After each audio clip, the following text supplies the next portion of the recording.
Olá, boa noite. O Jornal Capixaba começa agora e traz em destaque: ladrões fazem roubos em série em Vitória. Ontem, bandidos renderam um aposentado na ilha de Santa Maria e levaram o automóvel que ele dirigia.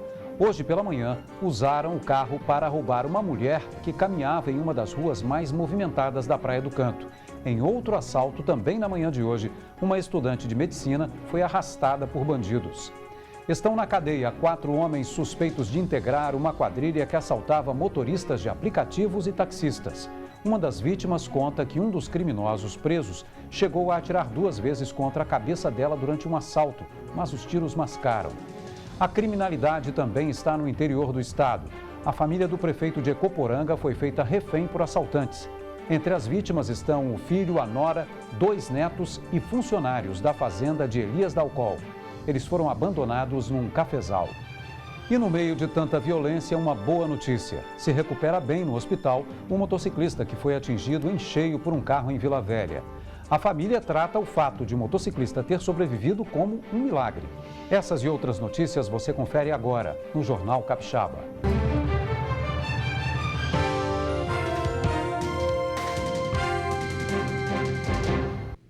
A polícia continua procurando o empresário Emanuel Bressacola, dono da carreta que se envolveu no acidente que matou uma família na BR-101 na Serra. Hoje, a mulher do empresário prestou depoimento na Delegacia de Delitos de Trânsito. O advogado do caminhoneiro disse que um laudo preliminar feito no local do acidente mostrou uma peça da carreta partida. Hoje à tarde, a mulher do empresário Emanuel Bressacola, dono da carreta, prestou depoimento. Ela está grávida de 8 meses. Ela saiu da delegacia emocionada e escoltada por seguranças. O que a senhora falou em depoimento? A esposa do Emanuel, ela é sócia da empresa. Então, como todo sócio da empresa, tem que ser chamado à lide para que possa responder pelos atos, entendeu? Mas ela demonstrou tudo o que aconteceu realmente no processo, ela demonstrou que não tem nenhuma participação no fato. O advogado que representa o motorista Rodrigo Girardi e o empresário Emanuel Bressacola disse que um laudo preliminar feito no local do acidente, na BR-101, na Serra, mostra uma peça da carreta partida, comprovando uma versão dada pelo motorista durante o depoimento. Nesse laudo comprova que tem uma peça, eu não sou mecânico, mas é o estabilizador da direção, que possivelmente desde a hora do acidente foi ventilado aqui pelo depoimento do Rodrigo, onde ele disse que poderia ser uma falha mecânica do caminhão. Esse homem foi quem deu carona para Rodrigo Girardi no dia do acidente. Ele levou o motorista até o hospital. Ele também prestou depoimento, mas não quis gravar a entrevista.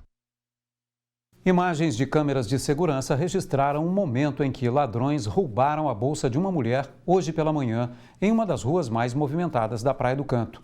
O vídeo mostra quando os bandidos saltam de um carro e apontam a arma para a vítima.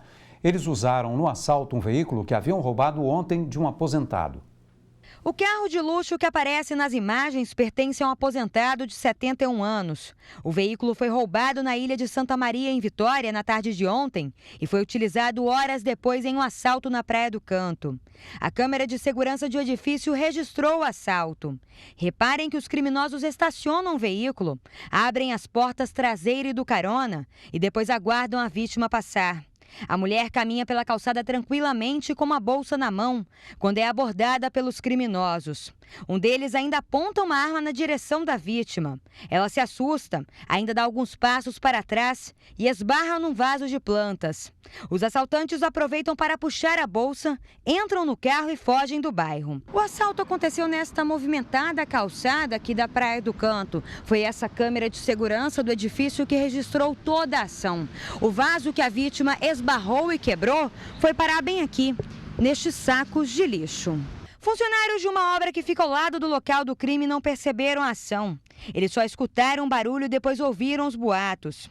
Por telefone, o dono do veículo contou que ficou de passar na delegacia de furtos e roubos para prestar depoimento e recuperar o veículo.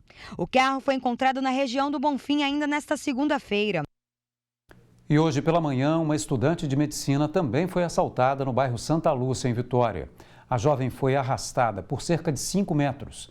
As imagens registradas por câmeras de segurança mostram o momento em que ela foi surpreendida por assaltantes.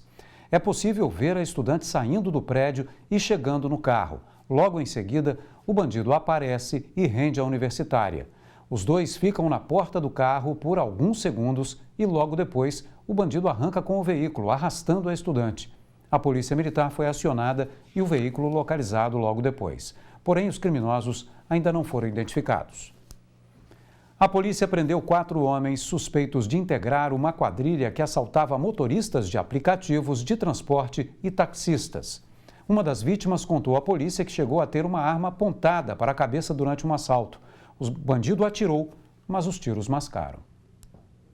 Eric Flores de Machado, Maurício Pereira, Valdir Ribeiro da Silva Júnior e Rômulo de Souza Reis foram presos no início da manhã de hoje, suspeitos de integrarem uma quadrilha especializada em roubar taxistas e motoristas de aplicativos de transporte. A polícia ainda procura por André Luiz Pereira dos Santos. Segundo o delegado titular do inquérito, ele integra a quadrilha que tinha como característica o uso da violência contra as vítimas. Geralmente eles botavam uma faca na barriga do motorista, às vezes davam uma coronhada na cabeça e em todas as vezes davam uma gravata também no motorista. Alguém sentava atrás e dava uma gravata. Essa motorista de aplicativo, que por medo prefere não mostrar o rosto, abandonou a função.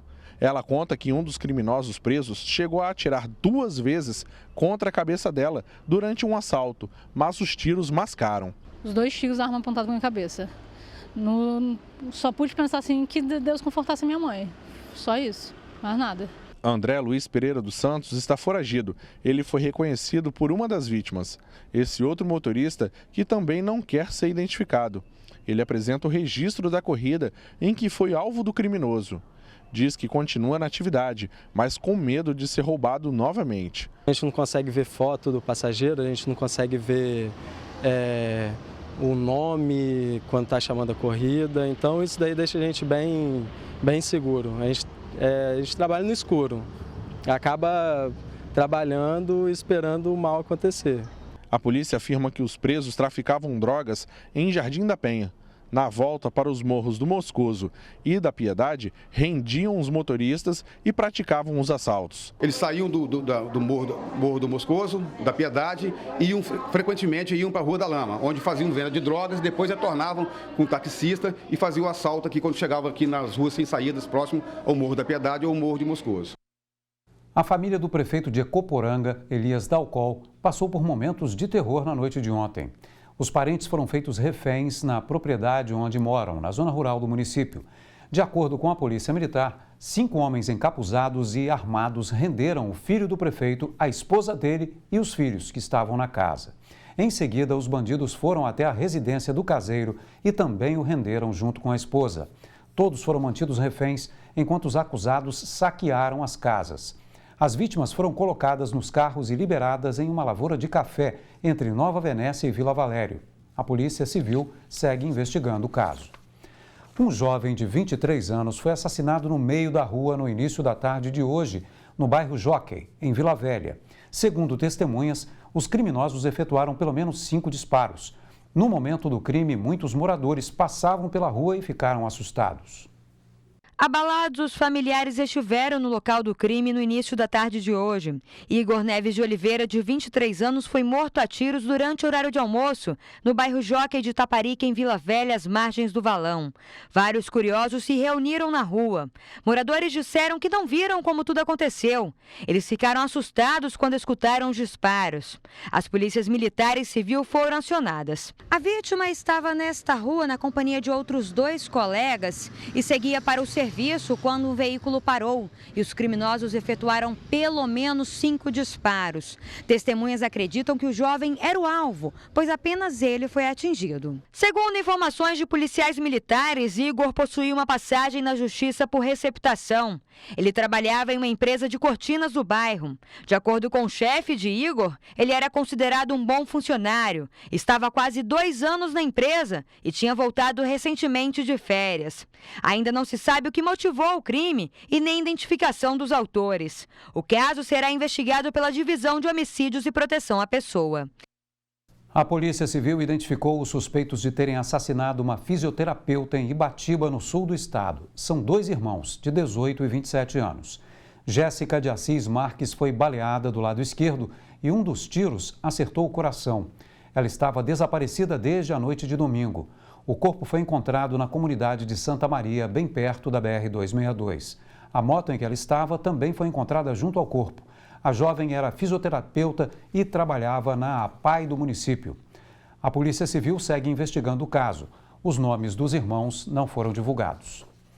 Veja no próximo bloco. Se recupera bem no hospital o motociclista que foi atingido em cheio por um carro que circulava pela contramão na estrada Jerônimo Monteiro, em Vila Velha. Após ver as imagens do acidente, a família do jovem acredita que houve um milagre. É um minuto só.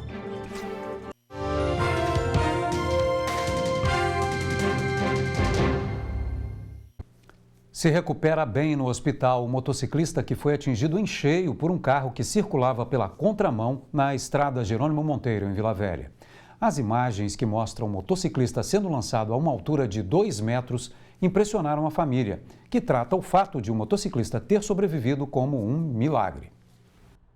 O açougueiro Rafael Marcelino de Souza, de 31 anos, se recupera bem no Hospital Estadual de Vila Velha, que fica no bairro São Torquato. Apesar das imagens fortes do acidente, que mostram o motociclista sendo lançado a uma altura de quase 2 metros e ainda girando no ar após colidir com um carro na contramão, Rafael quebrou apenas uma mão. Graças a Deus ele está bem, ele não corre perigo. Ele fez um raio-x ontem, não vai precisar operar a bacia, hoje está fazendo mais um só para ter certeza.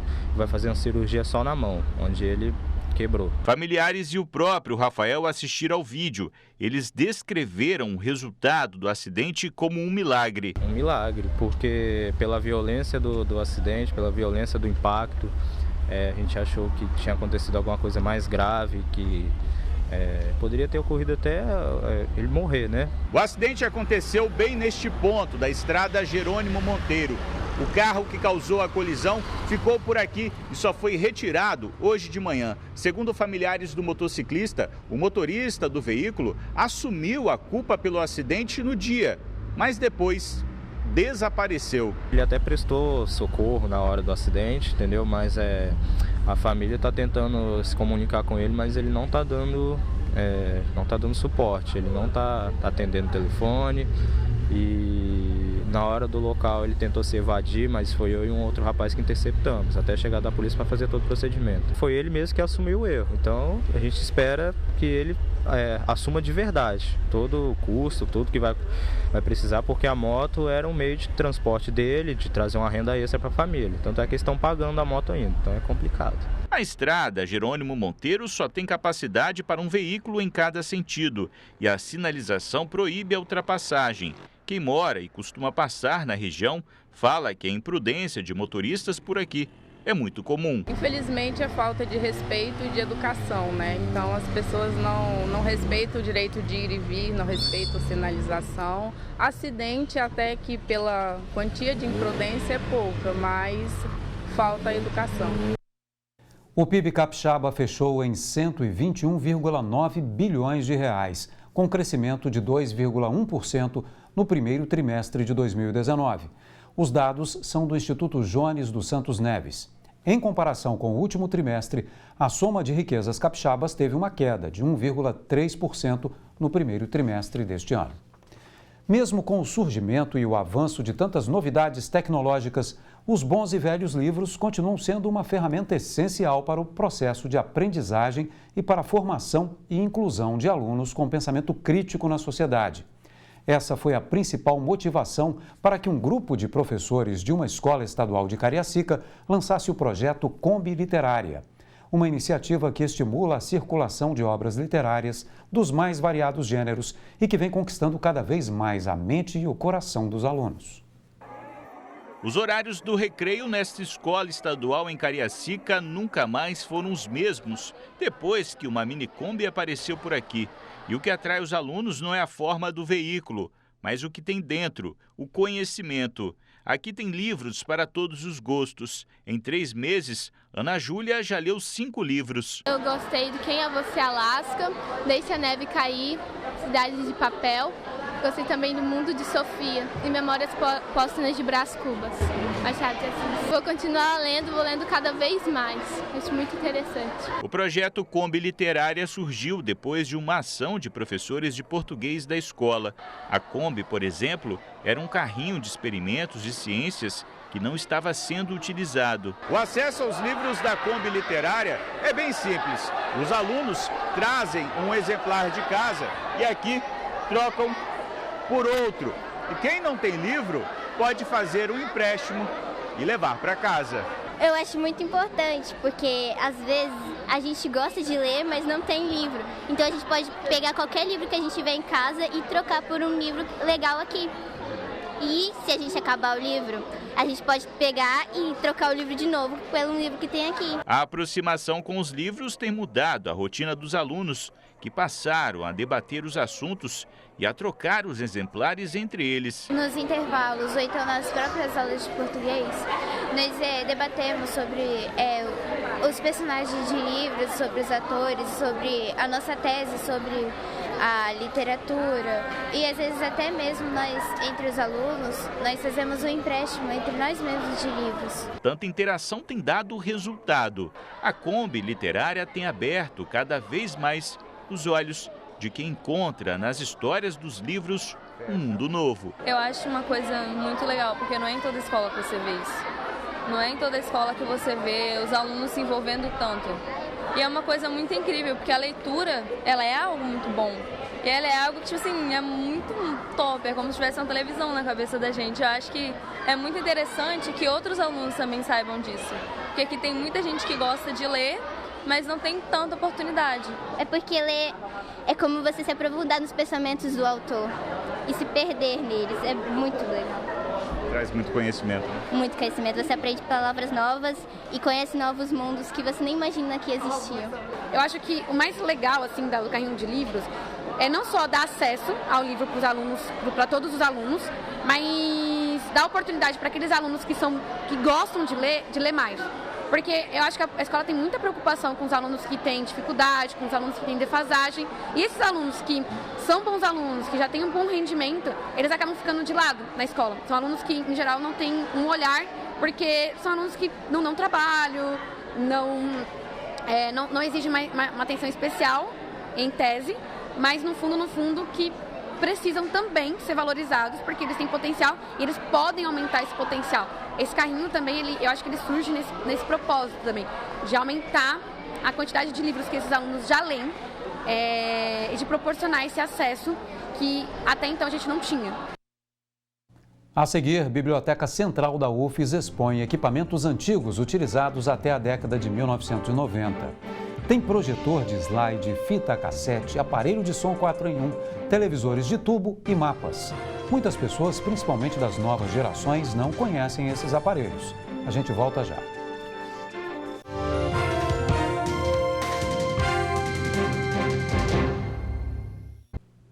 Uma volta ao passado recente, mas tão distante quanto o assunto é tecnologia.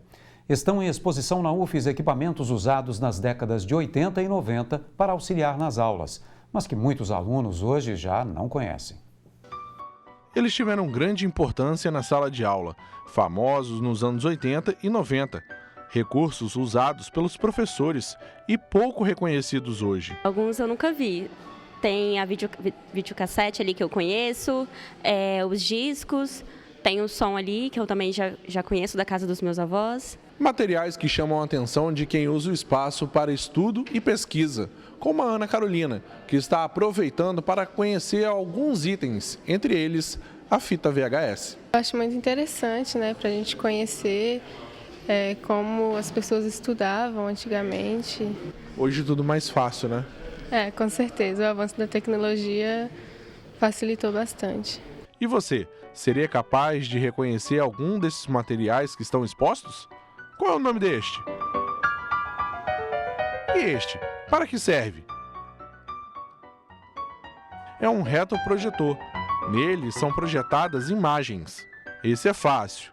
Ele era usado como seu pendrive, para guardar imagens e arquivos. A gente vê pessoas que sabem que os pais tinham, sabe que os colegas tinham, Alguns tiveram acesso, mas não para usar, mas que o pai usou, assim como você vê os vinis, sabem que o pai tem uma coleção de vinil, né? E ficam surpresos, como você pode ver, com a questão do slide. Não conhecem, e parece que dá preguiça em saber que tinha que botar um por um para passar, né? Um de cada vez para uma aula, uma apresentação de aula e até para o professor a utilização disso. E a gente vê como a tecnologia facilitou a educação, né? O acesso à informação, e a gente tem esse material como uma base de dados importantíssimo para a comunidade universitária. A exposição segue na Biblioteca Central da UFES ao longo do ano, das 7 da manhã às 9 da noite. A entrada é gratuita.